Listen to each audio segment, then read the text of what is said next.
Hello students, so in the previous lecture we have been talking about the protist. So in this lecture we are going to talk about kingdom fungi. ठीक है, fungus के बारे में थोड़ा बहुत आपको idea होगा, but we would be talking about in terms of the competitive exam, थोड़ा डिटेल्स में बात करेंगे. ठीक है, तो let's start. So kingdom fungi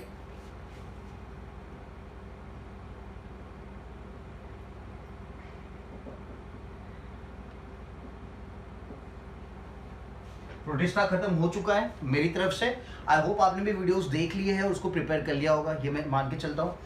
so talking about kingdom fungi, the study of fungi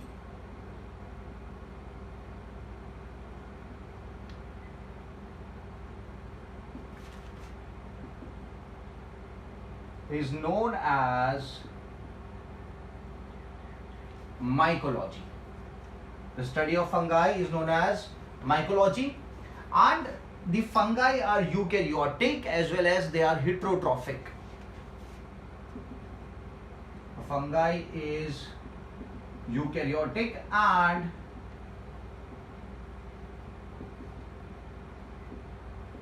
heterotrophic. That means they do not have the ability to make their own food. They are dependent on others for food. Then they show a great diversity. काफी ज्यादा diversity आपको पता ना? They show great diversity in their morphology and habitat. Morphology मतलब in their appearance. When you look at the fungus world, there are a lot of varieties of fungus available. आप Google पे जाके fungus लिखना, types of fungus, you would be surprise to see a lot of varieties. ठीक है, so great diversity in terms of what, in terms of morphology, दिखने में, and one more thing is habitat. Morphology and habitat. ठीक है, then they are also cosmopolitan. That means they are found everywhere. So if I talk about them, okay, I'll have to wrap this down. Okay, so kingdom fungi, study of fungi is known as mycology. Fungi are eukaryotic as well as heterotrophic. They show great diversity in terms of their morphology, their structure and their habitat. Habitat is the place where they are found. And they are cosmopolitan in nature.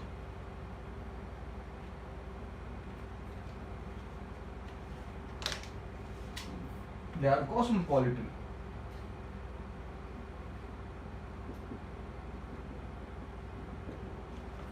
ठीक है, that is they are found everywhere. Everywhere से अगर मैं बात करूं, let's talk about the water.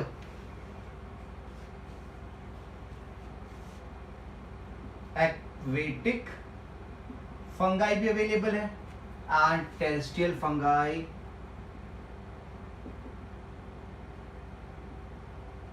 भी available है. ठीक है, out of this two which one is in the maximum amount? Terrestrial fungi का प्रोपोर्शन ज्यादा है या फिर एक्वेटिक का प्रोपोर्शन ज्यादा है? तो आपको ये बात याद रखनी है that the proportion of aquatic fungi is very few while that of terrestrial is more. While that of terrestrial is more. ठीक है, now we have term the fungi on the basis of where they are found. Fungus का नाम अपने उसके location के हिसाब से, वो कहाँ पे पाया जाता है उसके हिसाब से भी वी हैव नेम्ड इट. जैसे कि if I talk about a fungus which is found on the tree bark, a fungus which is found on tree bark. ठीक है, so that fungus is known as corticolous. That fungus is known as corticolous fungus. ठीक है, if it is found on the dung, dung समझते हैं ना, गोबर. अगर गोबर के ऊपर फंगस ग्रो कर रहा है, उसके ऊपर फीड कर रहा है, उसके ऊपर ग्रो कर रहा है, तो such kind of fungus is known as coprophilous.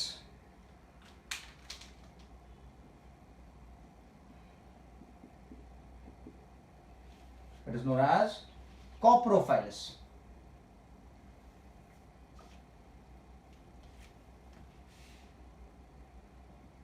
ठीक है.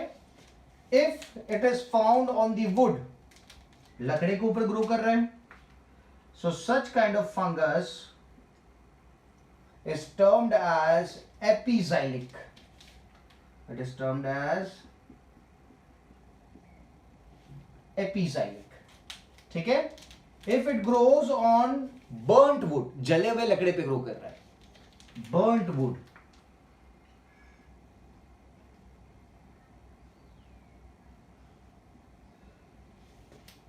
it is termed as xylophilus.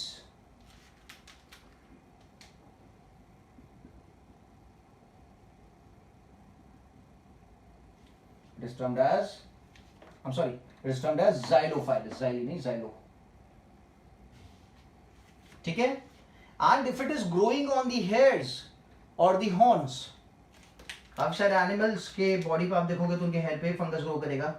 Wild animals की बात करें, सिंग, थॉर्न्स के ऊपर भी अगर ग्रो करता हुआ दिख रहा है आपको, it is known as keratinophilous. Keratin is a protein which makes up hairs and the thorn. Keratinophilus.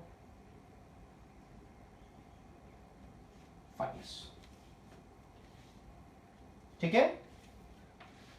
So अगर there's a fungus which is growing on the bark of a tree, we have a name for it, that is corticolus. dung के ऊपर grow कर रहा है तो coprophilus. wood के ऊपर grow कर रहा है तो epixylic. burnt wood के ऊपर ग्रो कर रहा है तो xylophilus. And hair and thorns के ऊपर अगर ग्रो कर रहा है तो it is termed as keratinophilus. ठीक है. So let's move ahead and let's talk about the nutrition in fungus. Is it the parasitic और सिम्बायोटिक या फिर सेप्रोफाइटिक? कौन सा न्यूट्रिशन फंगस में देखने को मिलेगा? सो फंगस इज हेटेरोट्रॉफिक और फंगस में तीनों टाइप का न्यूट्रिशन, मोड ऑफ न्यूट्रिशन देखने को मिलेगा.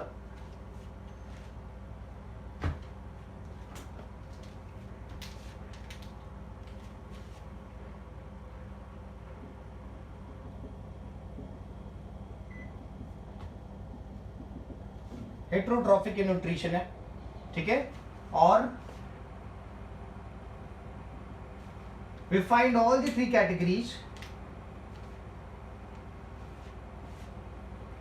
There is parasitic nutrition,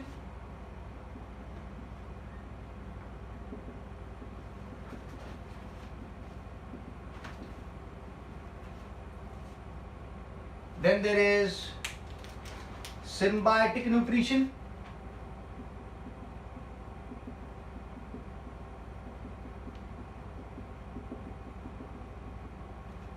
symbiotic में अगर देखें तो they form the symbiotic relationship with the lower plants as well as higher plants also. Symbiotic relationship is the give and take relationship. तो ये जो रिलेशनशिप है फंगस फॉर्म कर सकता है लोअर प्लांट्स के भी साथ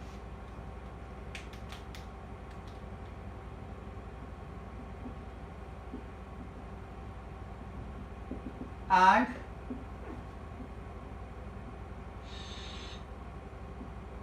higher plants, lower plants and higher plants. तो lower plants में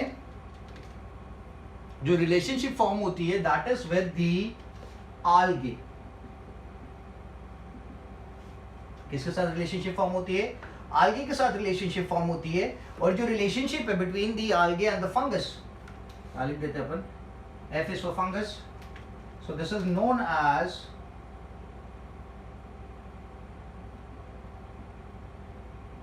lichen. क्या कहा जाता है इसे? lichen कहा जाता है. तो जब फंगस एक lower plant that is algae के साथ एक सिम्बायोटिक रिलेशनशिप फॉर्म करता है, obviously in terms of nutrition, so such a relationship is known as lichen. ठीक है. और हायर प्लांट्स की अगर बात करते हैं तो हायर प्लांट्स में रिलेशनशिप हो सकती है बिटवीन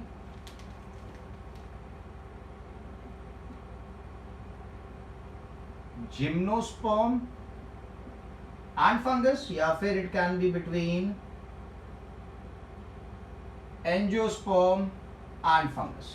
ठीक है. Gymnosperm is a different category of plants, angiosperm is a different category of plants. ठीक है. तो जब इस तरीके का रिलेशनशिप बनता है between a higher plant and a fungus, it is termed as mycorrhiza.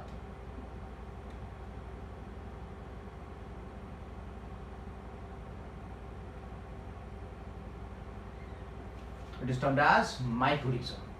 ठीक है. सो सिम्बायोटिक न्यूट्रिशन है, पैरासिटिक भी है, सिम्बायोटिक भी है. सिम्बायोटिक में अगर लोअर प्लांट के साथ एसोसिएटेड है फंगस तो will term it as lichen. अगर हायर प्लांट के साथ एसोसिएटेड है तो will term it as mycorrhiza. ठीक है. We have one more mode of nutrition that is saprophytic. So I have to rub it.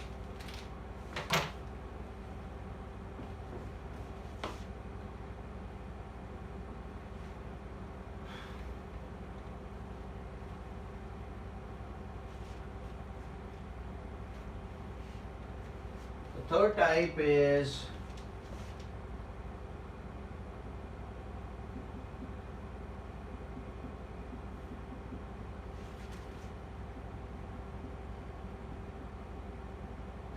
saprophytic nutrition. So saprophytic nutrition आपको पता होना चाहिए कि they feed on dead and decaying organisms. Feed on dead and decaying organisms. ठीक है. So they are termed as the main decomposers, है ना. saprophytes यानी कि इसमें will term them as main decomposers. ठीक है.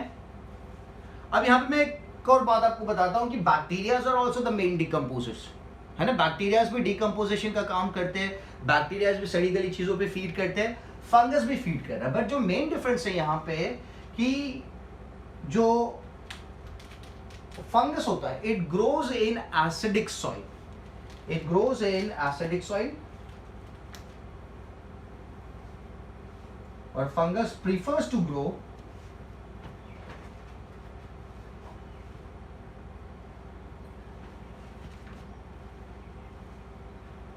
in acidic soil, and that is the reason they are also termed as they are acidophilic in nature.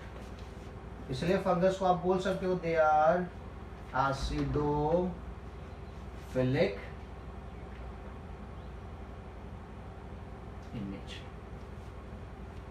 ठीक है. Bacteria भी काम करता है as a decomposer, but bacteria prefers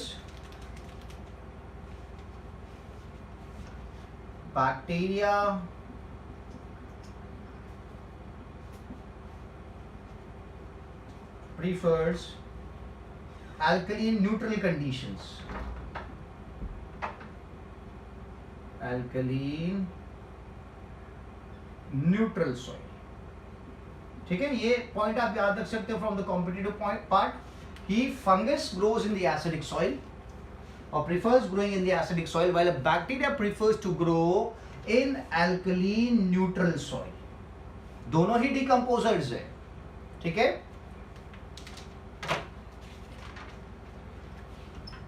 Okay, so now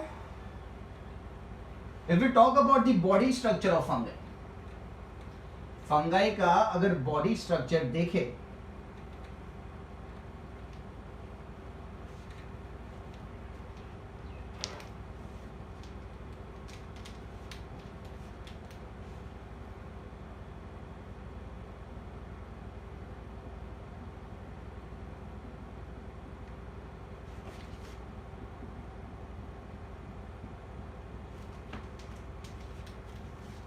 what do we observe? So body structure of fungi can be unicellular, and the example of a unicellular fungus is yeast. The example of unicellular fungus is yeast.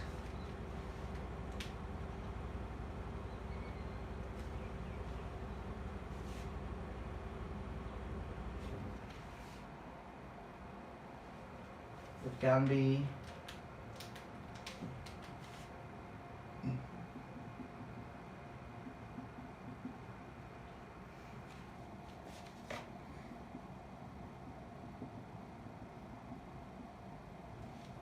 Multicellular या फिर unicellular. Unicellular की बात करें so the example is yeast. और अगर multicellular की बात करें तो मल्टी सेलुलर वाले केस में there is filamentous branch structures. क्या प्रेजेंट होता है? The multicellular structure consist of filamentous branched structure. ठीक है, ये जो filamentous branch structure होता है इसे कहा जाता है hyphae. It is termed as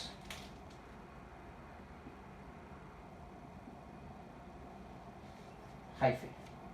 ठीक है, ये जो हाइफे होते हैं ये क्या करते हैं? दे एग्रीगेट, एक साथ आ जाते हैं hyphae. They aggregate and they form a tissue like structure, not actually a tissue but it gives an appearance of a tissue. तो लिखेंगे hyphae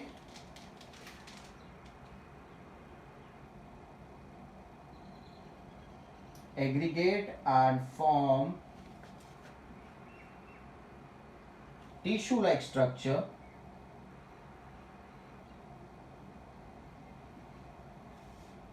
which is known as mycelium.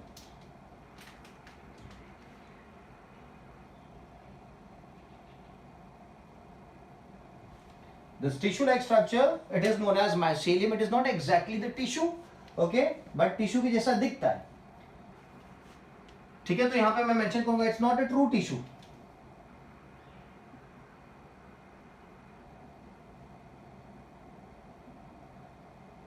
It is not a true tissue, okay.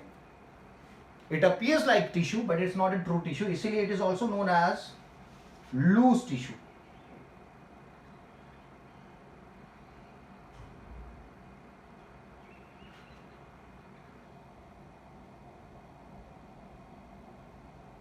Also known as loose tissue.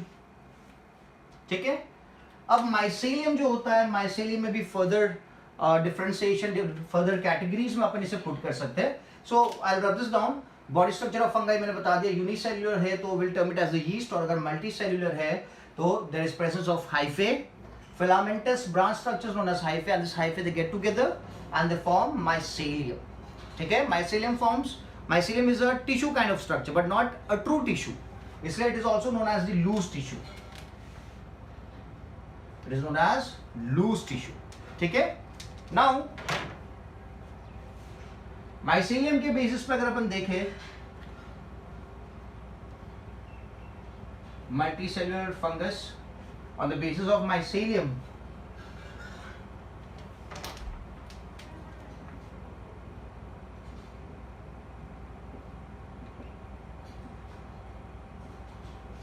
ठीक है.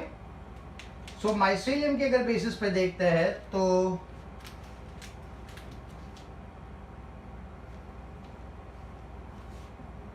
if there is presence of partitions, जैसे कि ये आप देख रहे हो, in this condition this outgrowth does not have septa, nucleus present है but septa present नहीं है. septa is partitions. तो मैं लिखूंगा सेप्टा एब्सेंट है. ठीक है, या फिर we can also term it as partition absent है, या फिर we can also put it as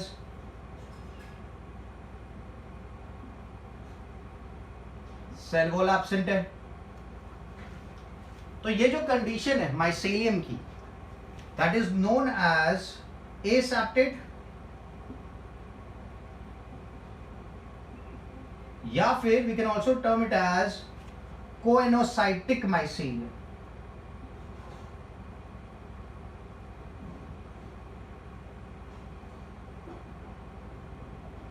coenocytic mycelium.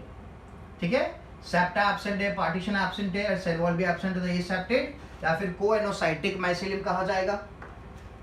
यहां पे अगर देखें,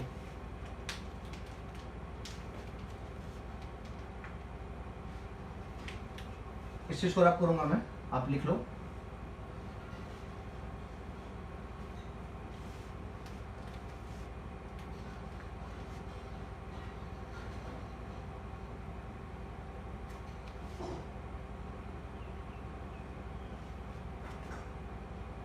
Okay, so you can easily see the difference between these two. There is partition.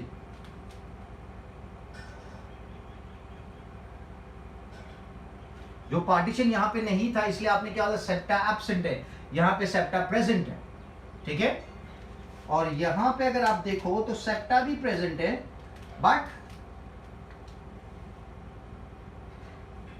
There are more than one nuclear.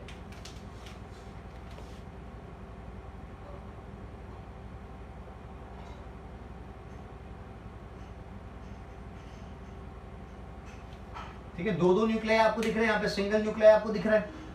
So let's talk about this first one. तो मैं यहाँ लिख दूंगा septa is present, ठीक है, इसीलिए it is known as septate mycelium.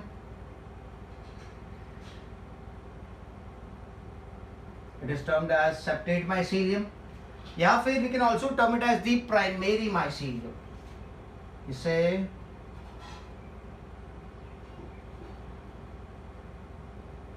Primary mycelium भी बोल सकते हैं, या फिर it can be termed as monokaryotic because it has single nucleus, तो it can also be termed as monokaryotic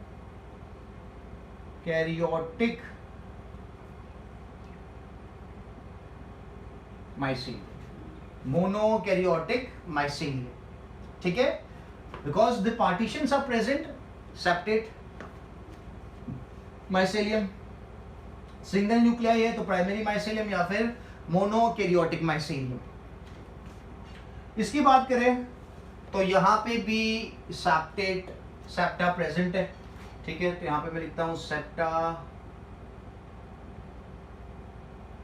It consists of two nuclei, so it is termed as secondary mycelium. It is termed as secondary mycelium, ठीक है, या फिर दो न्यूक्लियाई है, di, तो it can be termed as dikaryotic mycelium, die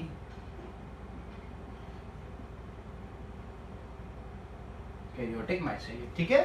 तो अगर ये इस टाइप का माइसेलियम अवेलेबल है जिसमें सेप्टा भी प्रेजेंट है plus there are presence of two nuclei, तो we term it as the secondary mycelium या फिर डाइकैरियोटिक माइसेलियम।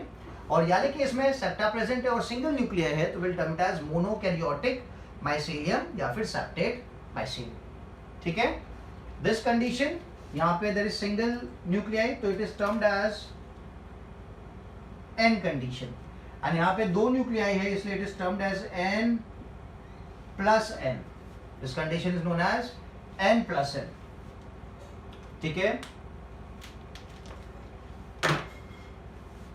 नाउ ये जो सेप्टा है, जो पार्टीशंस है, उन पार्टीशंस की अगर बात करें, टाइप्स ऑफ सेप्टा की अगर बात करें, सो इसमें भी काफी सारी वेराइटीज देखने को मिलेगी।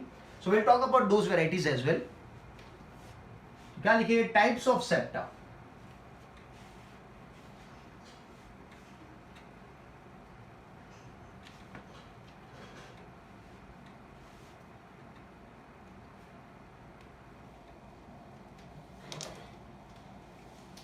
So types of septa की बात करें, we have three types.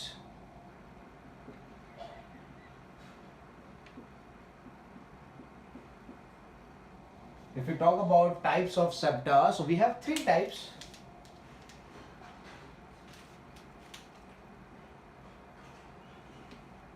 जो पार्टीशन आपने देखा, अगर उस पार्टीशन में स्ट्रक्चर बनाया माइसेलियम का, ये ऊपर वाला, ये नीचे वाला, ठीक है, ये कंपार्टमेंट ऊपर वाला कंपार्टमेंट हो गया,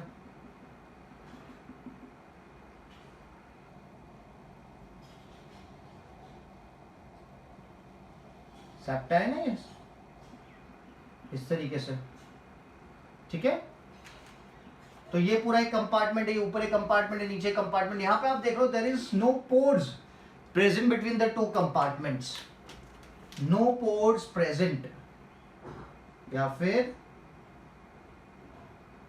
absence of pores.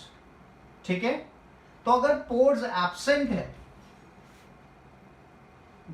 things cannot pass because pores are absent. So that is known as complete septum.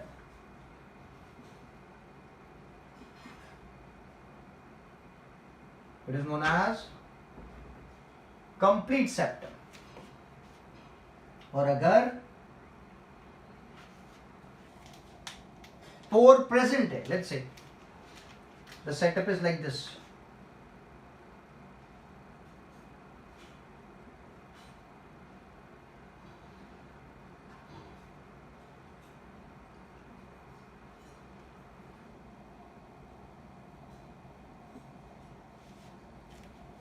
Okay, यहां पे मैं पोर दिखा रहा हूं.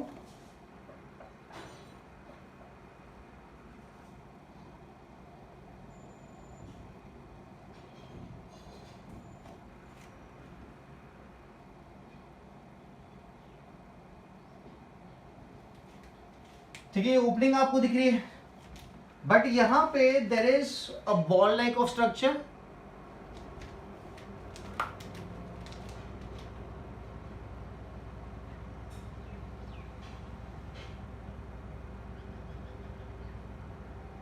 इस तरीके से एक बॉल लाइक स्ट्रक्चर होगा हर एक पोर के बीच में.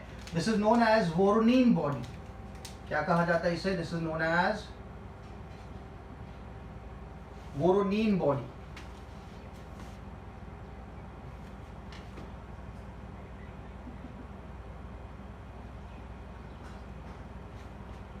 It is known as the Woronin body.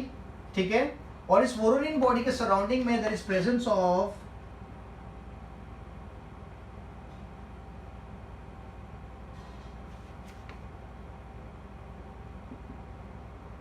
Plasma membrane present around it. Around it मतलब वोरोनिन बॉडी के सराउंडिंग में प्लाज्मा मेम्ब्रेन भी प्रेजेंट है. ठीक है, तो इस टाइप का जो सेप्टम है जहां पे पोर प्रेजेंट है, पोर के अंदर एक बॉल टाइप स्ट्रक्चर है जिसे वोरोनिन बॉडी कहा जाता है, तो such type of septum is known as the simple pore septum. क्या कहा जाता है इसे? This is known as simple pore septum. This was complete septum. This is simple pore septum. और दूसरा देखते हैं एक और.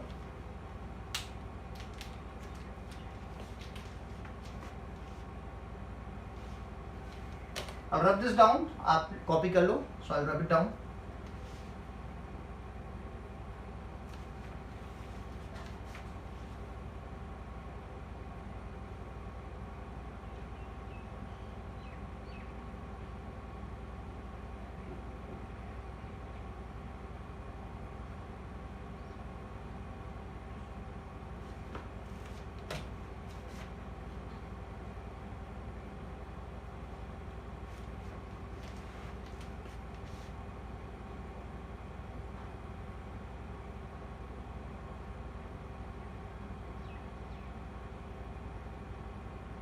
सी सेप्टम में ये कुछ स्पेशल टाइप का एक स्ट्रक्चर इस तरीके से.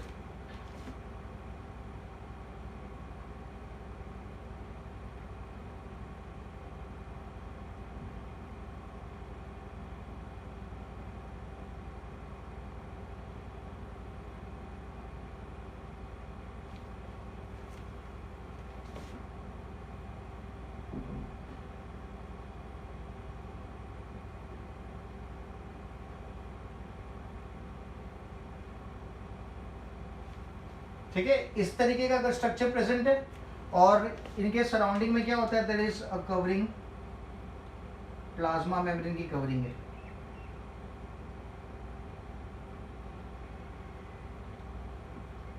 तो ये जो सेप्टम है, ठीक है, this septum is known as parenthosome. ये जो स्ट्रक्चर है इसे क्या कहा जाता है? पेरेंथोसोम कहा जाता है.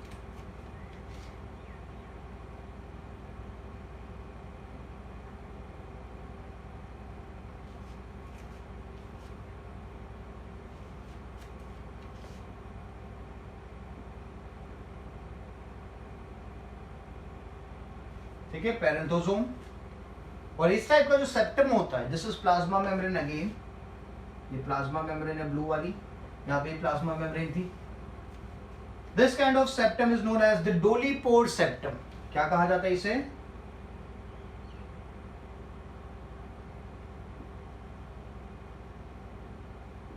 These are termed as dolipore septum. ठीक है, so types of septa की basis पे you have complete septum if there is no pores. If there is a pore but there is a block in the pore or a ball-like structure in the pore which is known as simple pore septum, और अगर septum इस तरीके से है तो it is known as the dolipore septum.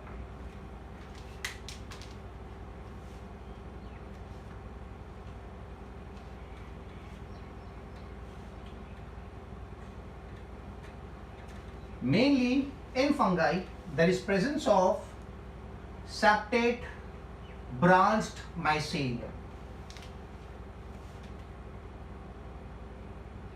Mainly in fungi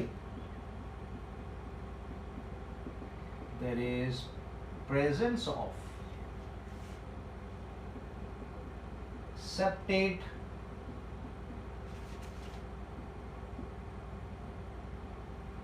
branched mycelium.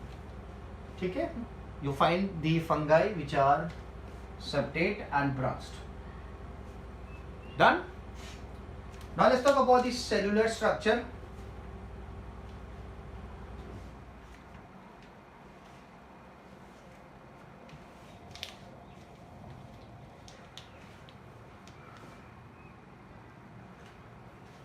So if I talk about the cellular structure, तो अपने bacteria देखा था, उस टाइप का ही स्ट्रक्चर देखने को मिलेगा।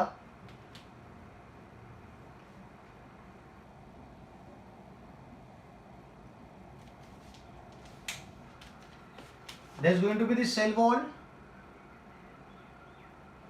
then there's going to be presence of cell membrane, और जो सेल मेम्ब्रेन है, ये सेल मेम्ब्रेन में आपको आउटग्रोथ देखने को मिलेंगे।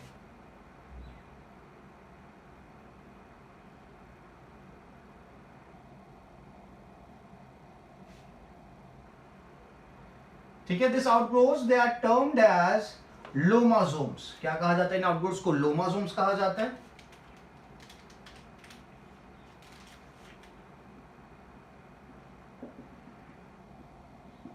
ये क्या देख रहे हैं? Talking about the cellular structure. इसका स्ट्रक्चर आपने बैक्टीरिया में भी देखा था, and bacteria may be termed it as mesosome. In fungi it is termed as lomasome.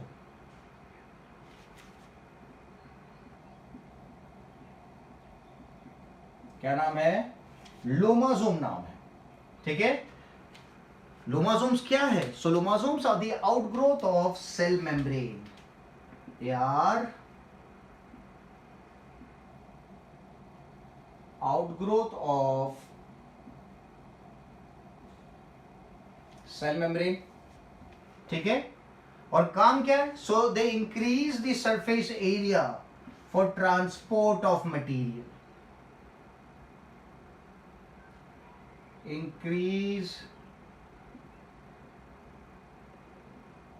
Surface area for transport of material. ठीक है, चीजें पास हो सके इसलिए लोमासोम्स क्या कर रहे हैं? सरफेस एरिया बढ़ा रहे, so that things can pass through the membrane of the fungi. ठीक है, यहाँ पे जो सेल वॉल है, it is made up of chitin which is fungus cellulose. इसको भी लेबल कर देते, दिस इज सेल मेम्ब्रेन। ठीक है, एक और जो चीज आपको याद रखना है कि जो साइटोप्लाज्म है वहां पे there is presence of Golgi body. Generally आप गोल्गी बॉडी की बात करते हो तो उस गोल्गी बॉडी में क्या होता है? काफी सारे सिस्टर्न्स होते हैं। ये सिंगल सिस्टर्न है। गोल्गी बॉडीज में काफी ज्यादा सिस्टर्न्स होते हैं। तो यहां लिखेंगे अपन, दिस इज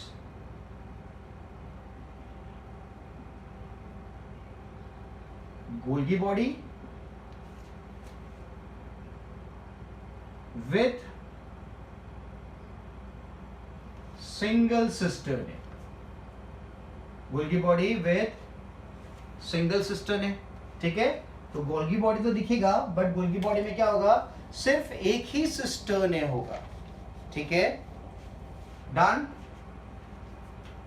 दूसरी बात अगर देखें, रिजर्व फूड की बात करें,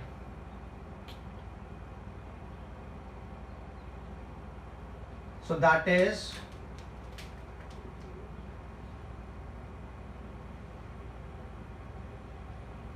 glycogen plus oil, that is glycogen plus oil, ठीक है। ये स्टोर करेंगे कौन, फंगस।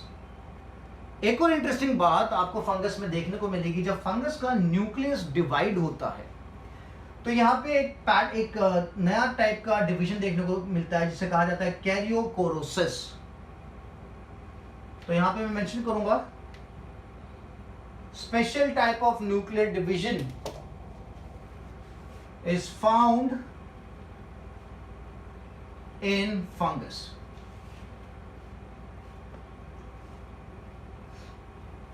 आपको सेल डिवीजन चैप्टर याद होना चाहिए इसके लिए। Special type of nuclear division occurs in fungi, ठीक है। and we term it as karyokorosis, it is termed as karyokorosis। और जो दूसरा न्यूक्लियर डिवीजन होता है नॉर्मल वाला, that is termed as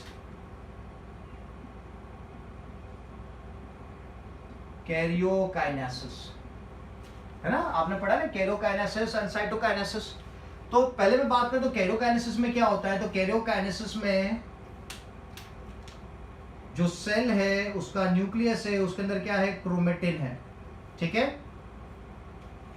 ठीक है। तो यहां पे मैं लिखूंगा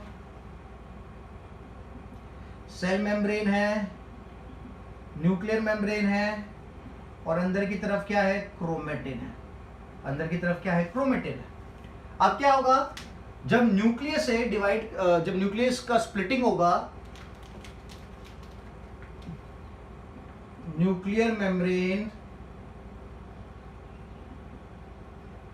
disintegrates and chromatin starts condensing, chromatin starts condensing, ठीक है। the cell is going to look somewhat like this now, nucleus disintegrate हो चुका है, chromatin condense हो चुका है, and it would look like the chromosome, chromosome के जैसा दिखेगा, ठीक है। अब क्या होगा, स्पिंडल फाइबर्स का फॉर्मेशन होगा। इतनी ज्यादा डिटेल में बात नहीं कर रहा हूं मैं। There's going to be formation of spindle fibers, ठीक है। तो यहां पे क्या होगा, chromosome formed,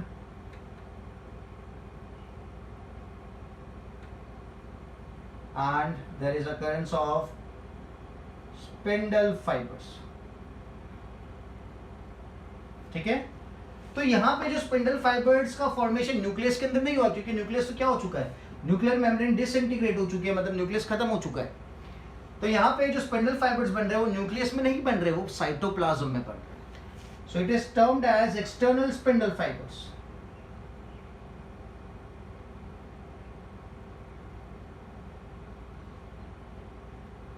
external spindle fibres, ठीक है। और फिर क्या होगा, क्रोमोसोम स्प्लिट हो जाएगा, that is a normal karyokinesis. But karyochorisis में क्या होता है, तो अगर ये जो सेल है तो इसका न्यूक्लियर मेम्ब्रेन डिसइंटीग्रेट नहीं होता है, तो अपन यहां पे लिखते हैं nuclear membrane does not disintegrate, मतलब nucleus would remain as it is, nucleus would remain as it is, और क्या होगा, कंडेंसेशन तो होगा, chromatin condenses and forms chromosome, chromatin condense होकर क्या बना देगा, क्रोमोसोम बना देगा, और स्पिंडल फाइबर्स आर फॉर्म्ड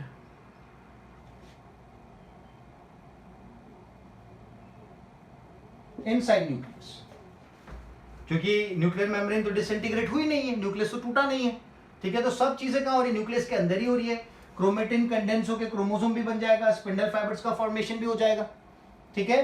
तो ये जो स्पिंडल फाइबर्स बने हैं, this spindle fibres are known as what, they are termed as internal spindle fibres, they are termed as internal spindle fibres, ठीक है। तो ये what is the main difference between karyochorisis and karyokinesis, तो main difference क्या है कि यानी case में पहले न्यूक्लियर मेम्ब्रेन टूटेगी, क्रोमोसोम कंडेंस क्रोमेटिन कंडेंस होगा, फिर क्या बनेगा, स्पिंडल फाइबर्स बनेंगे, बट कैरियोकोरोसिस में ऐसा कुछ नहीं होगा। कैरियोकोरोसिस में अगर इस स्ट्रक्चर को मैं देखूं तो यहां पे दिखाते हैं ऊपर की तरफ, न्यूक्लियर मेम्ब्रेन इंटैक्ट ही रहेगी, nuclear membrane would remain intact, ठीक है, और क्रोमोसोम बन जाएगा, और स्पिंडल फाइबर्स का फॉर्मेशन हो जाएगा, और स्पिंडल फाइबर्स का फॉर्मेशन हो जाएगा। So this is the main difference. So such kind of nuclear division is known as karyochorisis, and this one is the normal one, karyokinesis, जो नॉर्मली आपको cells में देखने को मिलता है। Is it clear? Nuclear membrane disintegrate हो रहा है और उसी के बाद condensation of chromosome, condensation of chromatin and formation of spindle fibres, but यानी केस में nuclear membrane does not disintegrate, this is a very important line, और क्रोमेटिन कंडेंस होकर क्या बन जाएगा, क्रोमोसोम बन जाएगा, और स्पिंडल फाइबर्स भी फॉर्म हो जाएगा इनसाइड द न्यूक्लियस, ठीक है। तो such kind of spindle fibres are known as internal spindle fibres, while these are termed as the external spindle fibers, ठीक है, simple and easy। so I'll keep this much for the lecture। नया kingdom चालू किया है fungi, ठीक है, तो ध्यान से पढ़ना, हर एक point, every point is important because NEET में कुछ भी पूछ सकता है। So make sure you listen to the video, आप मुझे अच्छे से सुनो और अच्छे से नोट्स बनाओ, ठीक है। वंस आपकी नोट बन जाती है आपको मुझे व्हाट्सएप कर देना, नोट्स का फोटोग्राफ लिख करके, ठीक है। So I keep this much for the lecture, in the next lecture will move ahead and we'll talk about the new details regarding the chapter. Thank you so much.